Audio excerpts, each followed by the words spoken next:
Então eu queria que você explicasse aí não só o que é que significa esse arquivamento, como, por que o nome da esposa do ministro Alexandre de Moraes está arrolado nessa história toda. E, claro, o que é que a declaração de Jordi tem a ver com isso, porque a gente está vendo aí que a oposição também decidiu trabalhar na segunda-feira, 29 de dezembro, algo que a gente não costuma ver nos anos normalmente, mas aí está acontecendo, né, Gabi? É isso, viu, Rafa? O clima realmente está pesado, né? Tá quente. Bom, justamente no decorrer das investigações, né, surgiu a informação de um contrato que foi celebrado entre o Banco Master e a esposa do ministro do STF, Alexandre de Moraes, que tem um escritório de advocacia. Esse contrato seria para ela representar o Master em casos, em situações que interessassem ao Master, e o valor era muito alto, né, de 123 milhões de reais, muito dinheiro, 3 milhões seriam repassados por mês, e aí surgiu diversas, né, narrativas, até que a gente teve acesso a essa decisão da PGR, que é um posicionamento, né, que foi assinada pelo Procurador-Geral, o Paulo Gonet, que é uma resposta a um pedido de investigação da conduta do ministro Alexandre de Moraes. O advogado, o Enio Murá, ele elencou ali todas as matérias que vieram, né, desde a revelação do contrato, também as matérias, principalmente da colunista Malu Gaspar, que mostraram que o Alexandre de Moraes teria entrado em contato, supostamente, para falar sobre o caso Master com o presidente do Banco Central, o Gabriel Galípolo, e pede que seja investigada, que a PGR abra uma investigação sobre se esse contrato do Master com a esposa do Alexandre de Moraes e essa suposta participação do Alexandre de Moraes não configuraria ali um desvio dos princípios da administração pública. E aí, o Paulo Gonet respondeu arquivando esse pedido de investigação, falando que não existiam provas. Ele fala, né, do contrato, porque também surgiu também muitas informações de que esse contrato não existiria.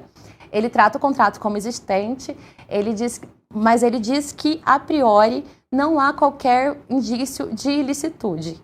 Mas toda a decisão do Paulo Gonet, Rafa, é embasada no argumento de que não existem provas. Ele diz que todas as matérias que tratam do assunto foram feitas a partir de fontes anônimas, de informações anônimas, e que por conta disso não há como se levantar prova ou se questionar.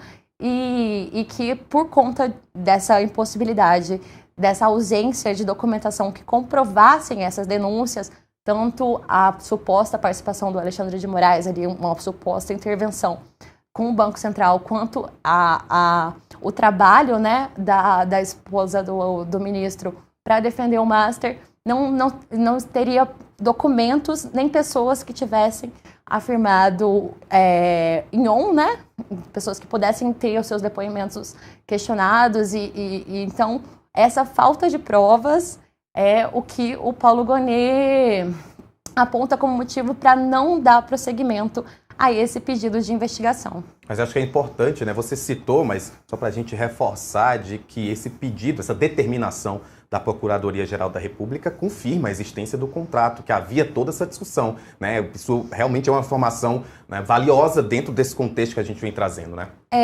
Exatamente, Rafa. Mas ele questiona também, né? Ele trata o contrato como algo existente, não que ele confirme, fala, o contrato existe. Ele trata o contrato como um documento existente, mas ele traz toda essa argumentação de que as notícias até agora não teriam provas. O que, assim, a gente pode discutir, né? Porque o papel do jornalismo é trazer informação, e o papel da PGR, da Polícia Federal e tudo mais é investigar. Então, assim, se na avaliação dele não existe provas, quem poderia procurar provas e investigar seria a PGR. Mas ele trouxe esse argumento de que não haveria provas justamente para falar que não, a partir das informações que já foram publicadas, que já foram tornadas públicas, não tem como se aprofundar numa investigação e que não teria esse lastro, essa documentação, essa comprovação para ensejar, né, para subsidiar uma investigação sobre a conduta do ministro Alexandre de Moraes. Interessante pontuar, né? Você traz aí a informação, né, de que o PGR entende que não há essa necessidade de continuidade dessa investigação. Ao mesmo tempo, a gente trouxe esse corte inicialmente aqui na nossa fala do Carlos Jordi, o deputado federal, afirmando que já há, então, 170 assinaturas para poder abrir uma CPMI para investigar esse caso e, dentro desse caso, também investigar o ministro Alexandre de Moraes. Você acha que essa CPMI ela pode mudar alguma situação? Ela pode alterar o que já está encaminhado? Ou, na verdade, é algo para o ano que vem? Não adianta a gente ficar tentando adiantar as coisas, até porque, como a gente falou um pouco mais cedo, temos a acariação para acontecer amanhã, dia 30. Olha, Rafa, difícil, né? Quem diria que a gente estaria, assim, véspera de Ano Novo, depois do Natal, diante de uma decisão, de uma possível, né, decisão tão importante, de uma situação politicamente importante, financeiramente importante para todo o mercado financeiro, para todo o universo político, a gente estaria discutindo, estaria nesse clima de suspensão, de expectativa. Então, assim, eu acho que no momento é difícil, né, a gente avaliar ou esperar qualquer coisa. Mas é isso. Eu acho que ter essa movimentação no Congresso nesse momento já indica muita coisa, né? Porque nessa época, geralmente não tem ninguém aqui em Brasília, né? E eles estão colhendo assinatura. Eu acho que é isso, assim. Eu acho que hoje o clima é esse, né? De suspensão, de esperando o que vai acontecer. Tanto na cariação, que ocorre amanhã, quanto no processo do Tribunal de Contas da União e no Congresso, que está se articulando para abrir essa CPMI. Gabriela, dia 29 de dezembro, a gente está reforçando muito isso, porque de fato é muito incomum ter tanta atividade. Você que é colunista da coluna Dinheiro e Negócio, como é que o mercado está reagindo a todas as decisões? Porque essa decisão, na verdade, do ministro Dias Toffoli foi da semana passada, ele reforçou que de fato hoje ia acontecer, na terça-feira, hoje ele reforçou essa decisão de que a cariação ia acontecer. A gente está trazendo aqui que o PGR, então, também apresenta aí essa determinação desse arquivamento. Como o mercado está reagindo? Você que está na coluna de Dinheiro e Negócios, nessa segunda-feira incomum para os padrões de Brasília. Pois é, tem muito essa preocupação. Porque, assim, quando veio a notícia da liquidação do Master, pegou muita gente de surpresa, mas logo veio também a notícia de que o Fundo Garantidor do Crédito cobriria, que quem investiu até 250 mil teria esse dinheiro de volta. Isso lá em novembro, né? Foi 18 de novembro a liquidação e a operação da polícia. E aí eu acho que como essas notícias, apesar da liquidação do Banco Master ter sido uma notícia muito explosiva e toda a investigação da Polícia Federal, veio esse acalanto para os investidores. E depois veio esse clima de espera. É um valor muito alto, né? Que é mais de 40 bilhões que o Fundo Garantidor vai devolver, vai ressarcir essas pessoas que investiram no Banco Master. E o prazo foi, assim, não tem um prazo definido, mas em outras ocasiões, eu até fiz um levantamento de quanto tempo o fundo demorou para ressarcir as pessoas, e era ali no prazo de 10, 15 dias.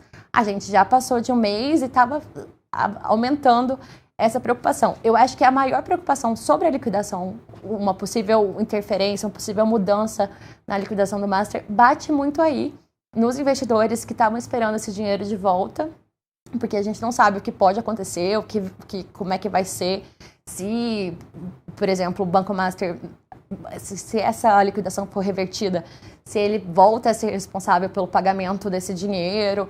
Então, é uma situação muito complexa, assim. O mercado está todo muito preocupado, porque é isso, assim, ir para o mercado financeiro, ir para os investidores, a dúvida, né? Já diria o Bentinho de Capitu que o problema é a dúvida. Então, eu acho que a questão é essa, assim, de que o problema para o mercado é essa dúvida do que pode acontecer. E, diante das possibilidades, é um cenário que é desconhecido mesmo para o mercado.